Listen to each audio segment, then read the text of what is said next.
Kobe Bryant, the Black Mamba. What's there to be said that hasn't been said already? He's a 5-time NBA champion, an MVP, a member of the 75th anniversary team, an Olympic gold medalist, and the list goes on and on. Today you will find out why they called Kobe the Black Mamba and why you don't trash talk him under any circumstances. Kobe Bryant versus Mark Cuban is funny because Kobe not only owns players, but he also owns billionaires as well.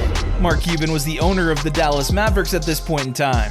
There was a time near the end of Kobe Bryant's career where people didn't believe that he was that guy anymore, and one of those people being Mark Cuban.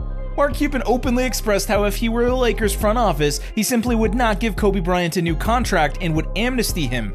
And for those unfamiliar with the term amnesty, it simply meant that a team would be able to drop a player entirely without messing up their salary cap. And at this point, Kobe Bryant was the highest paid Laker. Kobe got word of what Mark Cuban said, and he made sure to take it out on Cuban's Dallas Mavericks. Kobe started the game by shooting a three in his defender's face. Ah, classic Kobe. He proceeds to hit 2 more shots with OJ Mayo guarding him, or at least attempting to guard him. If you couldn't tell by now, this set the tone for the rest of the game. Kobe proceeded to dominate the Mavericks and gave business to almost every single one of them that night, whether it be OJ Mayo, Jay Crowder, Vince Carter, and the list goes on. This one went all the way to the buzzer where Kobe would proceed to hit a clutch shot over Vince Carter. It was still a 3-point game. In the last 30 seconds, the Lakers managed to get a defensive stop while Kobe secured the clutch rebound and did his version of a mean mug. Kobe's final stat line was 38 points, 12 rebounds, and 7 assists on a whopping 62% from the field. After this performance, Kobe Bryant proceeds to tweet out the now famous words, "Amnesty that." This was Kobe way out of his prime, so imagine poking the Black Mamba in his prime. Gilbert Arenas is known for many things, some of those things being outside of the basketball court, like bringing a weapon into the locker room or terrorizing Nick Young's kids. But during his basketball tenure, he was an absolute assassin. Arenas was known for his scoring on the basketball court. In fact, the thing that triggered Arenas to trash talk Kobe in the first place was him dropping 60 points on Kobe Bryant. Yes, you heard that right. It's usually the other way around with Kobe dropping 60 on people's heads, but that time he was the one that got 60'd on. However, after Gilbert Arenas had done this, he had told Kobe, "If they call you the Black Mamba, I must be the Black Mongoose." Kobe reportedly replied with, "I'm gonna remember that when I come see y'all in DC." The North remembers. The best plays in this game from Kobe were this insane 360 slam dunk he did, along with Kobe getting the steal from Arenas and turning it into a quick slam. Kobe wound up getting 39 points after his last free throw, and going up against a fellow elite scorer is fun, but how about going up against a former teammate who you won a championship with? That's a whole nother story.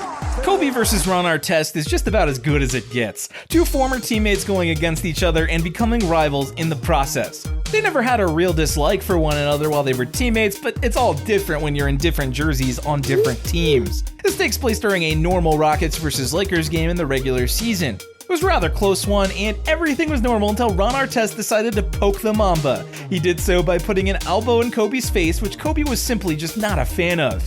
Kobe proceeded to push Ron and his arm out of the way. The commentators of the game claimed that Kobe had walked over to him and said he can't talk that kind of, and I can't exactly put it out on the air what he said. Right after Kobe says this, he proceeds to erupt for 18 points in the fourth quarter, with the majority of those being on Ron. During one specific play, Kobe spanned past Ron and simply pulled up from 30 plus out. Nothing but net. Another memorable moment of this one was when Kobe clamped Ron Artest and sent his shot into the second row. This made the commentators say, "He's trying to take too much control now." Everyone in the arena knew Artest messed up. Kobe was outplaying Artest on offense and defense. He was really in the man's head.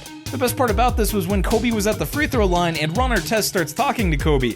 Artest says to Kobe with a straight face, "You're not ready for me." And Kobe's reaction is priceless. Here's the clip of the interaction.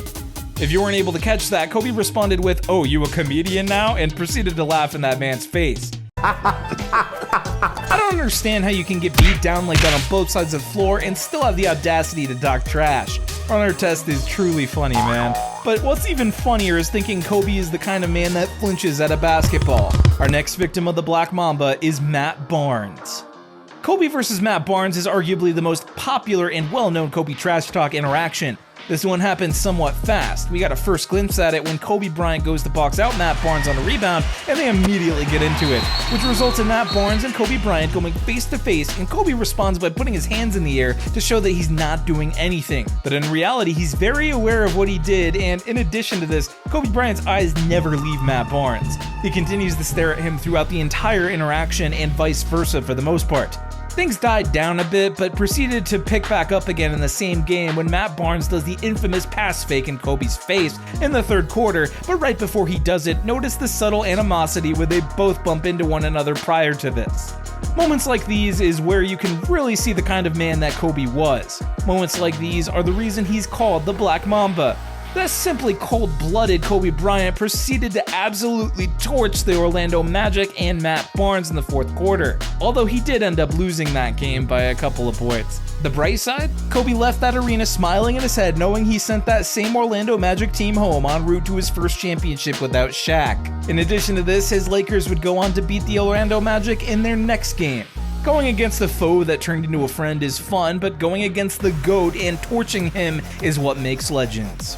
Jordan versus Kobe is a debate that went around not only the league, but the world in general even. Due to the age difference, we weren't able to see much of these two go at it, but man did Michael Jordan screw up badly when he trash-talked to Kobe in his face. After a win against the Lakers in Washington, D.C., Jordan reportedly patted Kobe on the butt and told him, "You can wear the shoes, but you'll never fill them," after defeating Kobe while Kobe was wearing Jordans. It is said that Kobe didn't talk to his teammates for weeks. "What did I do?" they'd ask themselves. "He's not mad at you," responds their coach Phil Jackson. Most people quickly realized who Kobe was actually mad at due to how personal he takes things. Kind of like Jordan himself, actually. So naturally, Jordan knew what his student was going to strive for in their next matchup. He was shooting great straight out of the gate, but this only angered Kobe more. Jordan did his absolute best to keep the game close with over 10 points in the first quarter alone. However, Kobe just started pulling away in the second quarter, hitting his 7 3-pointer over the defender. He had his tongue out while going back on defense just like Mike used to do. Kobe was hitting jumper after jumper. It didn't matter who was attempting to guard him. He proceeded to end the first half alone with 44 points and the game with 55. A wholesome moment from this is when Jordan drew a charge on Kobe, and I'll just let you watch the rest.